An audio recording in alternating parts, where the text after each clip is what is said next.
Gente, é tão bom estar aqui com vocês, com minha família brasileira. Eu amo vocês, amo essa igreja e eu amo os seus pastores. Uma mensagem que está ardendo no meu espírito, no meu coração, é sobre uma cultura de honra entre as gerações. Uma cultura de honra entre as gerações. Como a pastora falou, tem sido difícil, né? O ano passado. E nós temos visto, pelo menos nos Estados Unidos, não só a pandemia, mas muita dificuldade, muitas brigas, desunião entre as raças, coisas terríveis acontecendo. E eu acho que está na hora da Igreja de Cristo se levantar com uma coisa diferente para oferecer ao mundo, amém? Então, porque o mundo de hoje não está acostumado de honrar ninguém. Eu queria olhar rapidinho num exemplo da Bíblia de alguém que estava demonstrando uma cultura de honra, demonstrando uma atitude de honra. E é 1 Reis 2:19. E é o rei Salomão com a mãe Batseba. Eu vou ler. Então Batseba foi falar com o rei em favor de Adonias. Salomão se levantou para recebê-la e se inclinou diante dela. Depois sentou-se no seu trono e mandou que trouxessem um trono para Batseba. Ela se sentou do lado direito do rei. Então o que nós vemos? Ele se levantou. Isso demonstra o lugar dela. Ele se levantou, demonstrando: eu estou aberta para receber de você, da senhora, eu estou aberta. Você é muito bem-vinda. Eu estou te dando honra, porque você é uma pessoa que merece honra na minha vida. Deus me deu o nosso relacionamento. Levantar do nosso lugar demonstra que nós estamos recebendo alguém mais importante, alguém de honra. Então, gente, queremos levantar primeiramente para o nosso Deus. Ele é que merece o mais respeito e honra. Eu lembro de muitos anos atrás, eu estava na igreja, no louvor. Naquela época eu tocava piano. Eu estava tocando piano, estava louvando a Deus. De repente, gente, eu ouvi uma voz que falava em voz alta, com autoridade: abra espaço para o rei. E naquela hora, eu fiquei tão assustada que literalmente eu pulei para trás, pensando: o rei está entrando, abre espaço para o rei. E eu achei tão interessante porque este é a atitude que Deus está querendo. Obediência, sabendo o nosso lugar, levantando no nosso lugar, da nossa rotina, do nosso dia a dia, da nossa cama até. Quem sabe que às vezes não é muito fácil levantar da cama, mas levantar da cama para ouvir do nosso Deus. Levantando diz: chegou uma que é mais importante do que eu, e eu me levanto para ouvir dele. Eu me levanto na presença do rei. Quantos aqui querem mostrar honra para o nosso rei? Ele merece. João Batista falou que vem depois de mim alguém que eu não mereço a honra de desamarrar as correias das sandálias dele. Ele é o nosso rei. Ele merece toda a honra, toda a glória e todo o nosso louvor. Nós nos levantamos na presença do rei. A segunda coisa que Salomão fez foi: ele se inclinou. O que estava comunicado com isso? Eu sei quem eu sou e eu te honro com humildade. Quando escolhemos esta posição, comunica para Deus que o Senhor tem acesso total à minha vida. Estou me rendendo completamente. O Senhor é Deus e minha vida pertence a Ti completamente. É Sua vontade, é Tua vontade, meu Deus, não a minha. Os olhos do Senhor estão olhando para ver se tem alguém aqui que quer dedicar o coração completamente a Deus. E eu quero ser uma dessas pessoas. Eu quero ser uma herdeira, eu quero me render com tudo. Eu quero falar, Deus, a Tua vontade seja feita na minha vida, mesmo não entendendo ou não querendo que Tua vontade seja feita. Foi uma coisa incrível. A terceira coisa que Salomão fez, e é a mais linda para mim, ele criou espaço para a mãe dele. Ele criou, lembra, ela entrou, vou ler aquele versículo mais uma vez, ela entrou e mandou que trouxessem um trono para Batseba, e ela se sentou do lado direito do rei. Eu acho interessante, porque quando ela entrou, ele podia ter falado assim, ai, que bom, mãe, a senhora está aqui, vamos lá para a cozinha, ou vamos lá para a sala, vamos compartilhar a nossa vida. Ele não fez isso.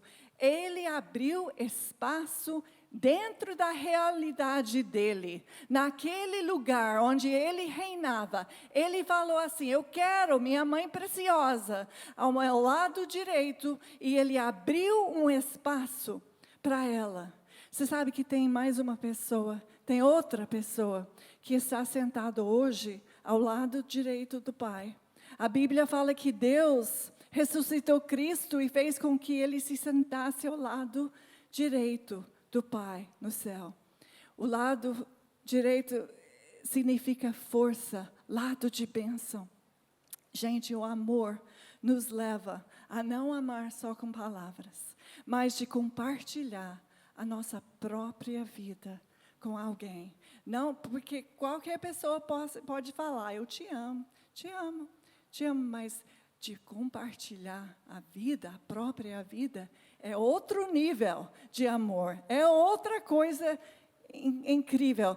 1 Tessalonicenses diz, sentindo assim, isso é Paulo para a igreja, tanta afeição, decidimos dar a vocês não somente o Evangelho de Deus, mas também a nossa própria vida, porque vocês se tornaram muito amados por nós, andando juntos, não escondendo a nossa idade, a nossa vida. Mas eu queria falar uma coisa aqui, para compartilhar a nossa vida com motivação certa, nós temos que primeiramente nos render completamente a Jesus. É 1 e 2. Render para Jesus, depois você pode compartilhar o que Ele fez na sua vida para outras pessoas. Estamos falando sobre cultura de honra. A Bíblia nos fala, honra teu pai e tua mãe. É o primeiro mandamento com promessa. E uma maneira de honrar é de compartilhar a própria vida. É uma maneira de honrar. Precisamos prestar mais atenção das pessoas que Deus tem colocado ao nosso redor. Nós precisamos, porque vida de mãe é corrido.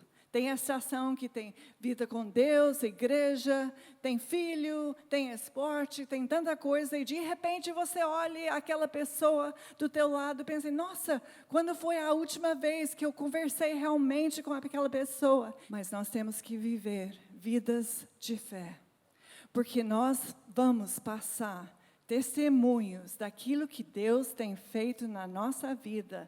Nós vamos construir um legado para a nossa família, para nossos filhos, os nossos netos, e gerações, vamos construir um legado que vai abençoar as gerações, vamos compartilhar os milagres que Deus tem feito por nós. A palavra também está cheia de milagre, mas também é muito importante eu e você compartilhar milagres que Ele tem feito na nossa vida. Os filhos precisam de saber que Deus agiu assim na vida da vovó, agiu assim na vida da mamãe e vai agir na sua vida também. Deus é Deus de geração. Abraão, Isaque, Jacó, e isso vira, assim, uma fundação para a sua família. As histórias, os testemunhos, o que Deus fez. Salmo 145, 4. Ó Deus, cada geração anunciará as seguintes coisas que tens feito, e todos louvarão os teus atos poderosos, anunciando o que ele fez. E as filhas vão crescer pensando, eu vi Deus agir na vida da mamãe, na vida da vovó. Ele fará a mesma coisa na minha vida e vai continuar e começa a construir um legado de fé, um legado de milagres, um legado de poder, um milagre incrível na sua família. Honrando seus pais naturais e seus pais na fé, é honrando aquilo que Deus tem feito na vida deles. Eu contei para a nossa igreja, no Dia das Mães, um milagre que minha mãe recebeu de Deus. Eu queria compartilhar para terminar hoje, essa tarde, porque foi uma coisa tão sobrenatural. E aqui é ambiente de milagre, gente. Deus tem coisas para nós. Não é um dia qualquer, não. É dia de milagres. Mas o que ele fez? Naquela fase, eu estava na faculdade, fazendo faculdade de música, de piano. E eu tinha ganhado uma competição de piano, e o prêmio era de tocar junto com a orquestra numa noite de música especial. Olha, aluna de faculdade, eu não tinha muito dinheiro, não. Mas você sabe como que é a mãe. Ela guardava um pouco aqui, um pouco ali. De repente, ela comprou um vestido bonito, comprido, para me usar naquela ocasião. E eu estava assim, tão animada de usar, muito bonita vestido. Minha mãe era perfeccionista. Aí ela falou para mim, Miriam, deixa, eu quero passar o vestido para você. Eu não sou tão perfeccionista. Eu falei, mãe, eu acho que tá bom. Ela falou, não, deixa eu passar. Olha, as mangas daquele vestido eram fininhos, fininhos, fininhos, de gaze, assim, uma coisa fininha. E ela pegou o ferro quente, aquela manga foi destruída, caiu em pedaços. Sabe o que minha mãe fez? Ela fez o que você faria, o que eu faria. Ela começou a orar, começou a clamar. Ela clamou não assim quietinha, oh Deus, eu preciso. Porque faltava só 2 horas. Não tinha jeito de arrumar outro vestido. Deus estava, ela falou assim, Deus, eu preciso de ver um milagre aqui. E ela estava gritando, clamando. E de repente, o nosso Deus é um Deus de repente. Na frente dos olhos dela, Deus fez uma coisa completamente sobrenatural com aquela manga.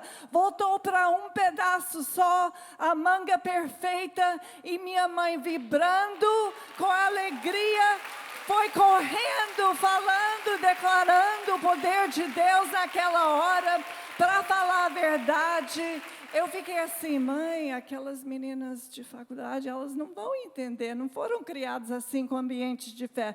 Mas uma coisa que eu vi, gente, é que quando você declara com autoridade aquilo que Deus fez para você, o mesmo poder acompanha o testemunho. Quando você começa a falar, todo mundo sente o poder de Deus e abre um ambiente para milagres. E isso que aconteceu naquele dia. E sempre eu gosto de lembrar aquele dia. Eu seguro assim como parte da nossa história de família, o nosso Deus sobrenatural na frente dos nossos olhos. Aleluia. Aleluia, aleluia. E a última coisa. Uma cultura de honra vai abrir a porta para a volta de Jesus. Vai abrir a porta para a volta de Jesus. Malaquias 4, 5 e 6. Vejam, eu enviarei a vocês o profeta Elias, antes do grande e temível dia do Senhor. Ele fará com que os corações dos pais se voltem para seus filhos, e os corações dos filhos para seus pais. Isso é uma escritura profética. Isso vai acontecer para Jesus voltar. E eu quero ser uma daquelas pessoas que tem o coração voltado para os filhos. Eu quero ser uma filha que tem o coração voltado para os pais, porque isso demonstra que a vinda do Jesus está perto. Nós estamos fazendo parte da história profética, entrando nisso, entrando na promessa de Deus. Nós faremos parte disso. Amém, amém. Amém, amém. Aleluia.